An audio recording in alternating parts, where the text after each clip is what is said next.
자, 하나님 말씀 사사기 3장 1절에서 6절까지 한 절씩 교독하겠습니다. 여호와께서 가나안의 모든 전쟁들을 알지 못한 이스라엘을 시험하려 하시며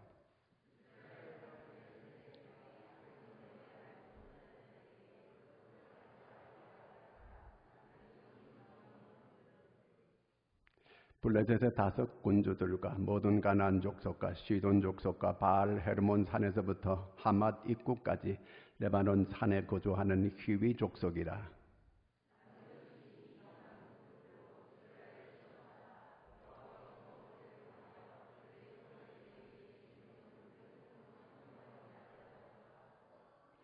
그러므로 이스라엘 자손은 가나안 족속과 해 족속과 아모리 족속과 브리스 족속과 히위 족속과 여부스 족속 가운데에 거주하면서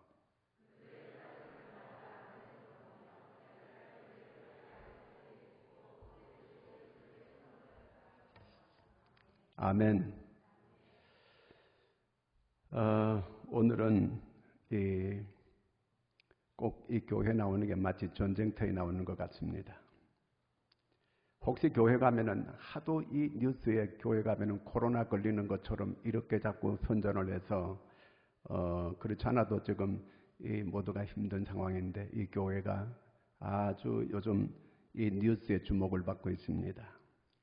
왜? 사람들이 좋아하니까. 세상 사람들은 이 교회가 뭐 어떤 이런 문제가 있게 되면 다른 어떤 이 뉴스거리가 많이 있어도 이 교회를 크게 이렇게 아주 해서 뉴스하는 걸 볼 수 있습니다. 자, 지난 6월 25일이 6.25 70주년이었습니다. 한국역사연구회가 쓴 책 가운데에 한국 역사 속의 전쟁이라는 그 책이 있는데 거기에 보면 그 한국 전쟁 때에 남북에 합쳐서 250만 명이 죽었습니다. 그리고 부상당한 사람이 약 한 500만 명 됩니다.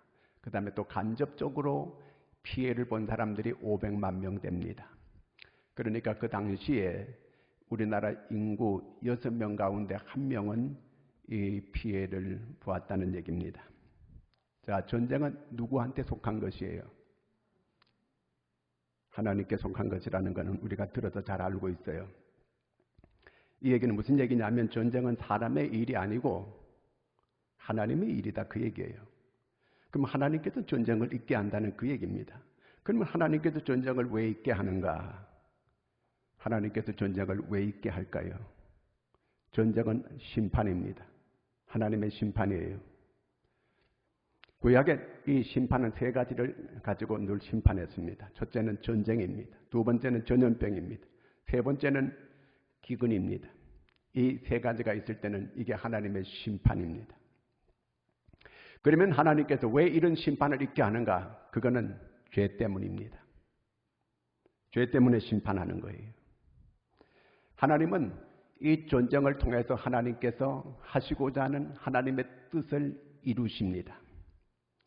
하나님께서 계속 선지자를 통해서 경고합니다. 그런데 사람들이 그걸 잘 안 받아들입니다. 그러면 하나님께서 전쟁이라는 사건을 통해서 말씀하십니다. 맞아야 깨닫거든요. 알게 되거든요. 죄 때문에 망하고 죄 때문에 전쟁을 불러들이는 거예요. 구소련이 망했습니다. 왜 망했는가? 무기가 없어 망했습니까? 그들은 원자탄을 수도 없이 많이 가지고 있었습니다. 화학무기가 수도 없이 많이 가지고 있었습니다. 엄청난 기술을 가지고 있었습니다. 그런데 이 구소련은 망했습니다. 왜 망했는가? 죄 때문에 망했습니다. 이스라엘은 둘로 갈라져 가지고 북쪽 이스라엘, 남쪽 유다 나라 이렇게 했는데 이 북쪽 이스라엘이 BC 722년에 망했습니다. 아수르 나라한테 망했습니다. 남쪽은 BC 586년에 바벨론 나라한테 망했습니다. 이스라엘이 패했습니다. 망했습니다. 왜 망했는가? 물론 큰 나라들한테 망했습니다. 나라가 커서 이스라엘이 망했습니까? 성경은 뭐라고 얘기하느냐 하면은 이스라엘은 죄 때문에 망했다는 거예요. 죄가 바벨론 나라를 불러왔고 죄가 이 아수르 나라를 불러와서 그래서 이스라엘은 망했다. 이렇게 성경은 말하고 있습니다. 죄가 그들을 다 불러들였다는 거예요. 그런데 심판에는 반드시 심판과 구원이 동시에 일어납니다. 소돔과 고모라가 망할 때 하나님은 심판했습니다. 그런데 거기에 롯을 구원시킵니다. 하나님께서 물로 홍수로 심판할 때 다 멸망시키지만 그 가운데 노아의 가족 다 구원시킵니다. 심판과 구원이 있습니다. 그러면 한국 전쟁은 왜 있었는가? 그것도 죄 때문에 있었습니다. 무슨 죄인가? 우리는 일제 36년을 지나면서 많은 고통을 겪었습니다. 그런데 신사참배를 모두가 이 개신교가 가결을 해서 우상 숭배하는데 모두가 다 절하도록 일으켰습니다. 결국은 이 한국의 전쟁을 불러오게 만들었습니다. 일본의 히로시마의 원자폭탄이 떨어졌습니다. 제가 히로시마의 원자폭탄 떨어진 그곳을 현장을 가서 봤습니다. 그때 이 원자탄 그 모형을 그대로 만들어 놨습니다. 그 원자탄이 떨어지게 될 때 그 원자탄이 떨어지고 난 다음의 모습과 그 이전의 모습을 사진을 비교해 놨어요. 그 히로시마의 그 도시가 한순간에 그 원자폭탄이 떨어지는 순간에 흔적도 없이 다 날아갔습니다. 50만이 다 죽었습니다. 지금 북한에는 그 히로시마의 원자폭탄 떨어진 거 10배, 20배 더 강한 원자폭탄을 20, 30개 가지고 있다고 합니다. 그렇다면 우리가 그런 위험한 무기를 머리에 이고 오늘 우리가 살고 있다는 그 얘기입니다. 그러면 히로시마의 원자폭탄이 왜 떨어졌는가? 그들의 죄 때문에. 그들은 정말 말할 수 없는 끔찍한 죄를 지었습니다. 히로시마에만 원자폭탄이 떨어진 게 아니고 나가사키에도 그 원자폭탄이 똑같은 원자폭탄이 떨어졌습니다. 제암리 교회 같은 그 교회 아예 예배 드릴 때 문을 다 나가는 문을 잠그고 불을 찔러가지고 교인들을 다 태워 죽였습니다. 이런 잔악한 일본에게 하나님께서 그런 심판을 내린 겁니다. 6.25 때에 그 끔찍한 이러한 현상들이 우리는 잘 알고 있고 거의 지금은 잊혀져가는 이런 6.25가 되어버리고 말았습니다. 만약에 6.25가 없었다면 그러면 어떻게 됐을까? 이 나라는 공산화됐습니다. 우리가 오늘 이렇게 예배 드릴 수도 없었습니다. 하나님께서 오늘 나라를 둘러 갈라놓고 하나님의 살아계심과 하나님이 없음을 분명히 우리한테 지금 역사적으로 보여주고 있습니다.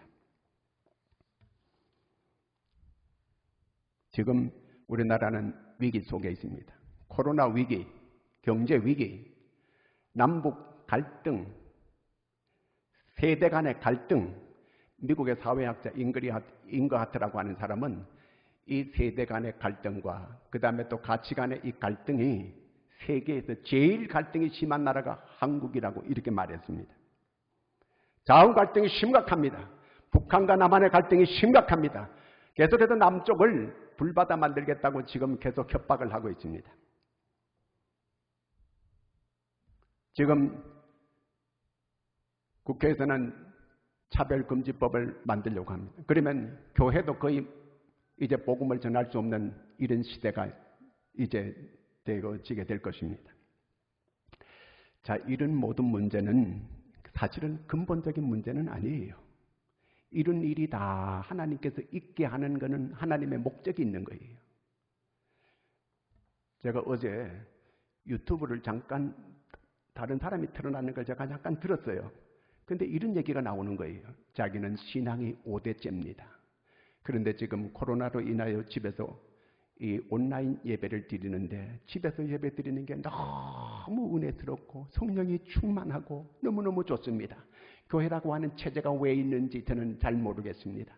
교회라고 하는 체제가 그게 차라리 없는 게 좋을 것 같습니다. 이렇게 그냥 집에서 예배 드리는 게 너무너무 좋고 이렇게 온라인 예배 드리는 게 너무 이렇게 은혜스럽고 좋습니다. 여러분 이걸 듣고 어떻게 분별하세요? 이거는 신천지가 하는 거예요. 그런데 사람들이 이 거짓말에 다 넘어가는 거예요. 아, 교회 안 가는 게 이게 좋구나. 교회 안 가도 얼마든지 은혜롭게 신앙생활 하게 할 수 있구나. 이렇게 그 사람들이 그걸 받아들이고 있다는 거예요. 오늘 모두 지금 이 교회가 이 코로나로 인해서 막 진원지가 교회인 것처럼 이렇게 계속 방송을 합니다. 목사가 어떻게 했다. 그 다음에 교회가 어떻게 했다. 교회를 계속 들어 올리고 있습니다. 왜? 근본적인 문제는 여기 있기 때문에 그렇습니다. 사탄은 우리를 지금 밀가부르듯 하고 있습니다. 어떻게 하든지 이 하나님으로부터 백성들을 떨어뜨려 놓으려고 하는 겁니다. 지금 우리는 엄청난 영적 전쟁 상태에 있다고 하는 걸 우리가 아셔야 됩니다. 이 코로나 문제, 경제 문제, 지금 이 남북의 문제, 이런 문제가 문제가 아니에요. 근본 문제는 아니에요. 문제는 문제가 될 수 있지만 근본 문제는 아니다. 그 얘기입니다. 뭐가 문제인가? 자, 오늘 여기 우리가 말씀을 쭉 읽었는데 3장 1절 같이 한번 읽겠습니다. 여호와께서 가나안의 모든 전쟁들을 알지 못한 이스라엘을 시험하려 하시며 그랬어요. 자, 가나안의 모든 전쟁을 알지 못하는 이스라엘. 그러니까 이스라엘은 지금 두 존재가 살고 있다 그 얘기입니다. 전쟁을 모르는 세대가 살고 있고 전쟁을 경험한, 전쟁을 아는 세대가 살고 있고 이 가나안에는 두 부류가 살고 있다는 그 얘기입니다. 그런데 하나님께서 이 두 존재가 사는데 전쟁을 경험한 사람들은 광야 세대를 말하는 거예요. 광야에서 하나님의 역사를 경험한 사람들입니다. 하나님께서 하늘에서 만나를 내려주는 걸 먹어본 사람들이에요. 하나님께서 기적을 나타내시는 걸 수 없는 기적을 그들은 직접 보고 경험한 사람들입니다. 바위에서 반석에서 물이 나오는 걸 먹어본 사람들이에요. 하나님께서 유일신 하나님만 믿는 이런 사람들이 광야 세대 사람들이었습니다. 그들은 하나님을 유일신 하나님으로만 믿고 이렇게 의지하고 그 음성을 듣고 이렇게 살아왔던 그런 사람들입니다. 그런데 이 사람들이 이제 가나안 땅에 들어가서 이제 전쟁을 어느 정도 전쟁이 이제 멈춰지게 되고 휴전을 하게 되고 이들이 집을 짓게 되고 이들이 이제 삶이 편안해지게 되고 안정이 되어지게 되고 이제 살만해지게 되었습니다. 그러다 보니까 과거의 유일신 하나님 없이는 못 산다고 이렇게 생각했던 사람들이 삶이 안정이 되고 편안해지게 되고 집을 짓게 되고 잘 살게 되고 이렇게 되니까 그 광야에서 전쟁을 경험하고 피땀 흘리고 이렇게 그 가나안 땅에 들어와서 살게 되다 보니까 가나안이 아직도 완전 정복은 아니에요. 다른 족속들이 많이 살고 있어요. 그들을 자꾸 따라가는 거예요. 세상 사람들을 자꾸 따라가는 거예요. 그러다 보니까 믿음이 타락하게 된 거예요. 믿음이 점점 식어지게 되고 일반 잡족들이나 이 이스라엘 사람이나 별반 다를 바가 없이 도덕적인 의식도 해이해지게 되고 이 교회가 해이해지게 됐다 그 얘기입니다. 그러다 보니까 전쟁을 모르는 세대, 이 사람들은 광야를 경험한 세대가 아니에요. 그러니까 가나안 땅에 들어와서 태어난 사람들, 이 사람들은 과거에 광야에서 하나님께서 만나를 내려주는 거 먹어본 적 없어요. 바위에서 반석에서 물이 나오는 걸 먹어본 적이 없어요. 하나님의 음성을 직접 들어본 적이 없어요. 광야에서 수많은 하나님의 이 역사를 체험해본 적이 없어요. 그냥 어른들이 말하는 것 들어볼 뿐이었어요. 그런데 이 기성세대, 그러니까 광야 세대가 점점 살만해지게 되니까 그들의 믿음이 식어지기 시작하는 거예요. 해이해지기 시작하는 거예요. 신앙이 해이해지기 시작하는 거예요. 그러니까 다음 세대에게 이 신앙이 감동을 주지 못하는 거예요. 다음 세대 사람들에게 신앙을 전수를 못하는 거예요. 그러다 보니까 이제 이 사람들이 이 가나안 땅에 들어와서 사는 태어난 이 세대가 주류 세대가 됐어요. 그 옛날 광야 세대 사람들이 자꾸 옛날 얘기 자꾸 하는 거예요. 광야에서 하나님께서 우리에게 만나를 내려줘가지고 우리가 그렇게 먹고 지냈다. 하나님께서 바위에서 물이 나온 걸 먹고 살게 해주었다. 뭐 하나님께서 직접 우리에게 말씀해 주셨다. 음성을 들려주셨다. 기적을 경험해 주셨다. 말해도 그 가나안 땅에서 태어난 세대는 안 받아들이는 거예요. 아유, 듣기 싫은 소리, 구세대 소리 계속 한다고, 잔소리 한다고 그걸 다 듣기 싫어하는 거예요. 구세대는 개혁할 세대라는 거죠. 구세대는 그저 적폐 세력 없애버려야 될 세대라는 거예요. 자, 이렇게 되어지게 됐습니다. 그러니까 전쟁을 모르는 세대가 주류를 잡게 됐다, 그 얘기예요. 여러분, 며칠 전에 신문에 난 걸 제가 보니까 6.25를 이제 북한의 책임이 몇 프로냐 이렇게 물었어요. 그러니까 10대, 20대는 북한 책임이 6.25를 책임져야 될 북한 책임은 22%라고 나왔어요. 그러면 전쟁이 누구 책임이라는 거예요? 남쪽 책임이었다는 그 얘기예요. 그 다음에 30, 40대 이 사람들은 그러면 전쟁이 6.25는 북한 책임이 몇 프로냐 그러니까 44%. 그러니까 남쪽이 책임이 더 크다. 이렇게 되는 거예요. 그 다음에 60, 70대는 전쟁 6.25가 북한이 몇 프로 책임이냐? 72%. 72%가 북한 책임이라는 거예요. 자, 이제 우리는 과거의 6.25 노래 잊으랴 어찌 그날을 조국을 원수들이 우리는 6.25를 잊지 말자고 계속 그렇게 해왔어요. 이제는 이런 노래 안 부릅니다.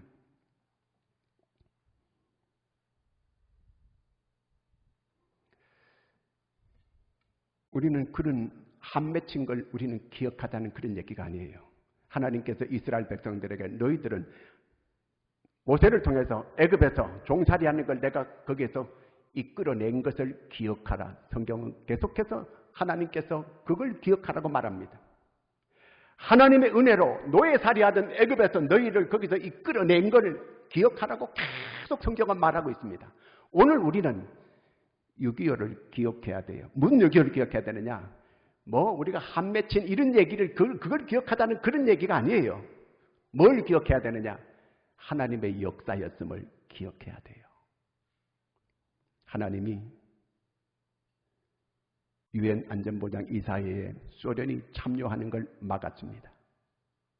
하나님께서 지켜주셨어요. 그리고 이 유엔이 그때까지 세계에 이런 일이 없었어요. 16개국이 우리나라를 와서 다 도와준 이런 사례는 역사적으로 없습니다. 그렇게 하나님의 은혜로 이루어졌어요.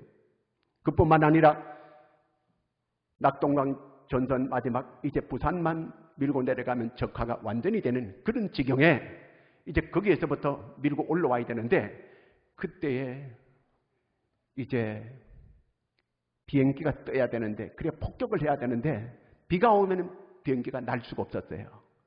비가 오지 않기를 계속 기도했더니 비가 오지 않고 계속 폭격을 해서 물리칠 수가 있었습니다. 낙동강을 사수하고 다시 북진을 하면서 올라오게 할 수가 있었습니다.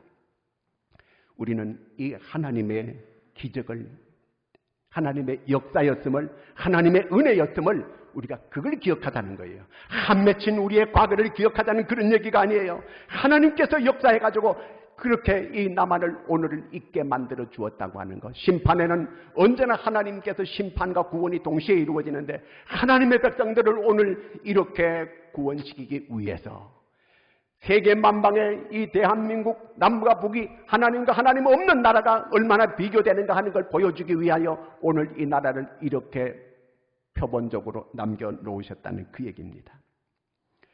자, 북한에 이렇게 남쪽을 협박하는 거 계속 있을 것입니다. 또 우리 남한 속에서 계속 공격을 교회를 공격하는 일도 계속 일어나게 될 것입니다.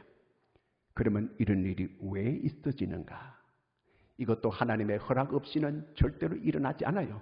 하나님께서 이걸 다 허락하셨고 하나님의 뜻 가운데 일어나고 있는 일들이에요. 그렇다면 왜 이런 일이 있는가? 오늘 사사기 3절을 읽겠습니다. 3장 3절. 사사기 3장 3절. 다 같이 한번 읽을까요? 3절. 블레셋의 5 군주들과 모든 가나안 족속과 시돈 족속과 바알 헤르몬 산에서부터 하만 입구까지 레바논 산에 거주하는 히위 족속이라. 또 4절. 남겨두신 이방 민족들로 이스라엘을 시험하다 여호와께서 모세를 통하여 그들의 조상들에게 이르신 명령들을 순종하는지 알고자 하셨더라. 자, 하나님께서 이 가나안 정복 전쟁을 할 때에 완전 정복하지 않겠습니다. 지금 여러 족속이 있다는 걸 3절이 우리한테 말씀해 주고 있거든요. 그러면 왜 이렇게 완전 정복을 하지 않고 남겨두셨는가? 그거는 이스라엘을 시험하게 하기 위해서 내비두셨다는 거예요. 그렇다면 우리 대한민국 6.25가 났을 때에 압록강까지 밀고 올라가서 거의 이 나라는 통일될 뻔한 이런 시점에 와 있었습니다. 그런데 중공군이 내려와서 다시 남북이 이렇게 갈라지게 됐습니다.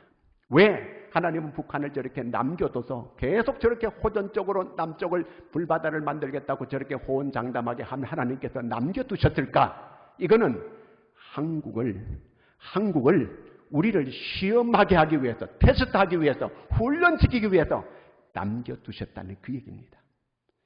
계속 여러분 북한이 남쪽을 협박하는 걸 들을 때에 우리는 영적으로 너희들 깨어라, 영적으로 깨어라, 영적으로 하나님께 돌아오라, 이런 하나님의 소리로 영적으로 그렇게 들을 수 있기를 바랍니다. 오늘 계속해서 오늘 이 방송에서 교회를 계속 핍박하고 교회를 계속 공격하는 거, 이거 우리는 알아들어야 돼요. 교회야 일어나라, 교회야 잠자지 말아라, 교회야 기도해라. 계속 이거 하나님께서 우리한테 지금 이 말씀하는 사건들이에요. 이걸 영적으로 귀가 열려가지고 들을 수 있는 우리 성도들이 될 수 있기를 바랍니다. 하나님께서 왜 이 남북을 평화 통일이 완전히 이루어지게 안 하고 북한을 저렇게 남겨뒀는가?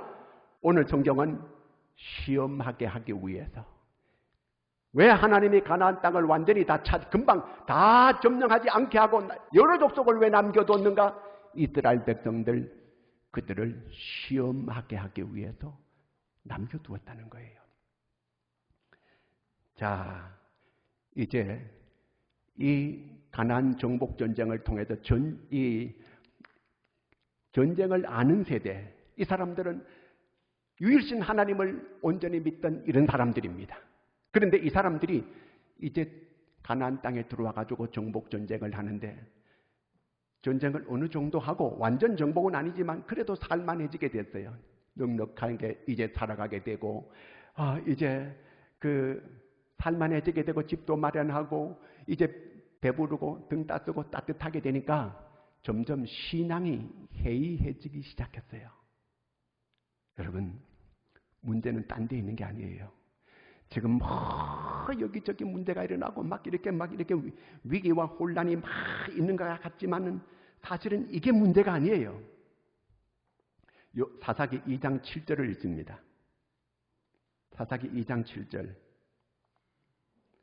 백성이 여호수아가 사는 날 동안과 여호수아 뒤에 생존한 장로들 곧 여호와께서 이스라엘을 위하여 행하신 모든 큰 일을 본 자들이 사는 날 동안에 여호와를 섬겼더라. 이 여호수아가 지금 나이가 110세에 죽는데 거의 그 나이가 됐습니다. 그래서 이 여호수아가 사는 날 동안에는 그래도 아직도 이 전쟁을 아는 세대, 이 사람들이 살아 있었어요. 그래서 이 사람들이 사는 날 동안은 아직도 하나님을 섬겼다, 그 얘기예요. 그러면 이 사람들이 이제 죽게 되면 어떻게 되는가? 그 다음 절 한번 보겠습니다. 2장 10절. 그 세대의 사람도 다 그 조상들에게로 돌아갔고 그 후에 일어난 다른 세대는 여호와를 알지 못하며 여호와께서 이스라엘을 위하여 행하신 일도 알지 못하였더라.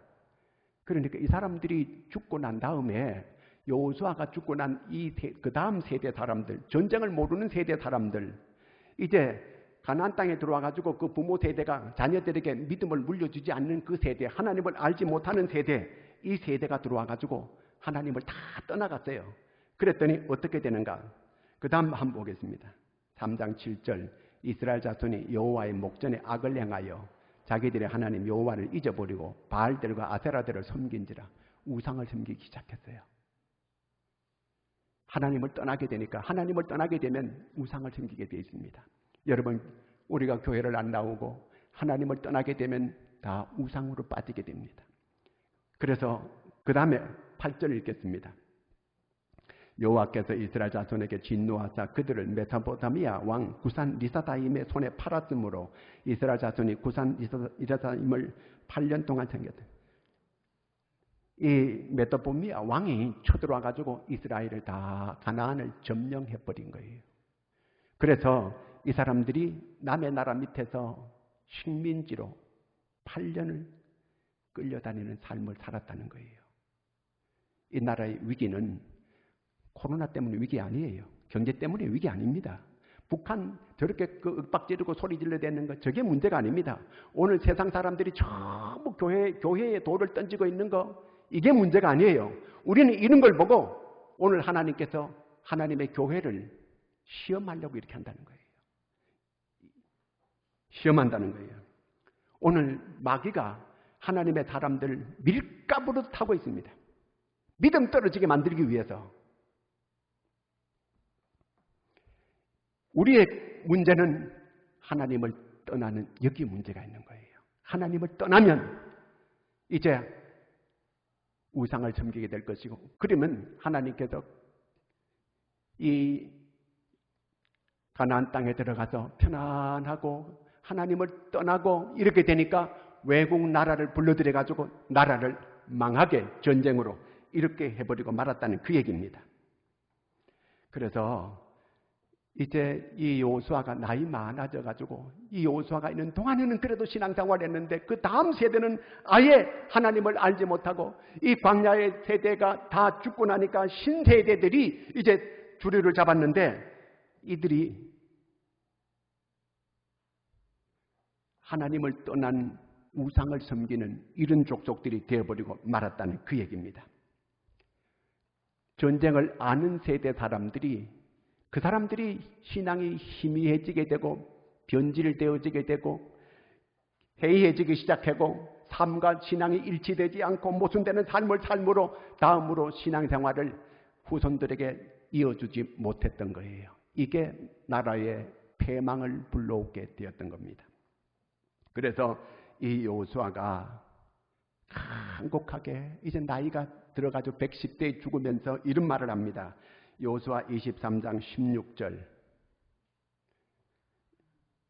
만일 너희 하나님 여호와께서 너희에게 명령하신 언약을 범하고 가서 다른 신들을 섬겨 그들에게 절하면 여호와의 진노가 너희에게 미치리니 너희에게 주신 아름다운 땅에서 너희가 속히 멸망하리라. 우리가 하나님을 떠나는 거, 이게 나라의 멸망을 가져오는 거예요. 코로나 위기가 아니에요. 북한이 저렇게 윽박지르는 거, 이거는 한국 교회를 깨우기 위하여 하나님께서 남겨두신 거라는 거예요. 그러니까 오늘 한국 교회가 이걸 보고 우리가 이런 하나님께서 시험하려고 이방 족속을 남겨놓았다는 거예요.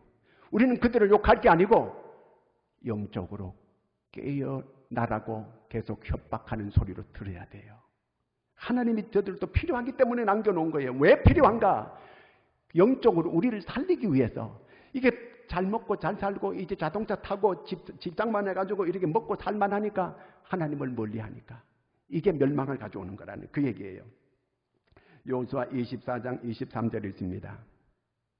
여호수아가 이럴 때 그러면 이제 너희 중에 있는 이방 신들을 치워버리고 너희 마음을 이스라엘의 하나님 여호와께로 향하라.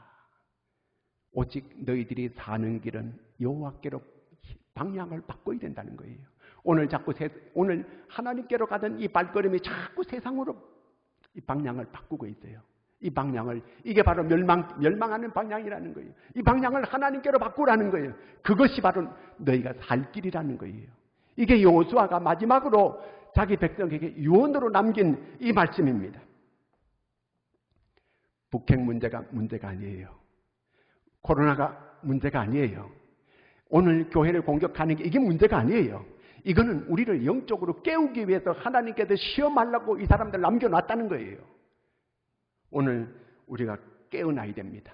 다윗 시대 때에 전염병으로 7만 명이나 죽었습니다. 이때 다윗이 하나님 앞에 무릎을 꿇고 회개합니다. 다윗이 잘못해가지고 이 코로나 같은 전염병이 와가지고 그 많은 사람이 죽었어요. 다윗이 철저하게 회개하고 기도하니까 하나님이 그 전염병을 없애 주었습니다. 히스기야 왕 때에 이 아수르 나라가 쳐들어와가지고 예루살렘을 그 성만 남고 다 점령했습니다. 히스기야 왕이 그 예루살렘 성 안에 갇혀가지고 싸우러 나갈 수도 없고 그 군사도 없고 그 아수르 나라는 18만 명이라 되는데 그 엄청난 군사를 건드리고 와서 에워싸고 있습니다. 항복하라고 합니다. 근데 이 히스기야는 성전에 가서 하나님께 기도합니다. 모든 신하들에게 금식하면서 하나님께 기도하라고 하고 자기도 기도합니다. 회개하면서 눈물로 기도했더니 하나님이 천사를 보내가지고 다 송장으로 만들어버리고 승리하게 만들어 주었습니다. 문제 해답은 하나님께 있는 거예요. 하나님께만 돌아오면 모든 게 회복되는 거예요. 이 민족의 위기는 다른 데서 어떻게 우리가 해답을 찾으려고 하면 답이 없어요. 오늘 믿음의 사람들이 밀가부를 해가지고 믿음을 떨어뜨리려고 하는 거예요. 믿음 떨어지고 이 나라가 하나님을 떠나고 우상을 따라가면 망하는 거예요. 우리가 방향을 바꿔가지고 하나님께만 돌아오면 모든 걸 하나님이 회복시켜 주시는 것입니다. 탕자가 아버지께 돌아오게 되니까 아버지가 모든 걸 회복시켜 주었습니다. 우리의 해답은 하나님께 있는 거예요. 하나님께로 오늘 여호수아가 하나님께로 향하여라. 하나님께로 향하여야 된다는 겁니다. 오늘 우리의 해답은 하나님께 있음을 믿고 하나님께로 온전히 향하는 여러분들이 되기를 바랍니다. 기도하겠습니다. 하나님 아버지, 여러 어려운 이런 소리들이 많이 들리고 힘든 일들이 수도 없이 많이 일어나고 있는데 하나님께서 영적으로 우리를 깨우는 일이고 하나님께서 우리를 시험하는 중인데 하나님이여 오늘 믿음 떨어질까 심히 두렵습니다. 하나님이여 온 성도들이 영적으로 깨어있고 하나님께로 향하고 온전히 하나님께 기도하고 예배하고 하나님께만 의지할 수 있는 저희들이 되게 하여 주시옵소서. 우리의 모든 문제 해답은 하나님께 있음을 저희들이 분명하게 믿게 하여 주시옵소서. 예수님의 이름으로 기도드리옵나이다.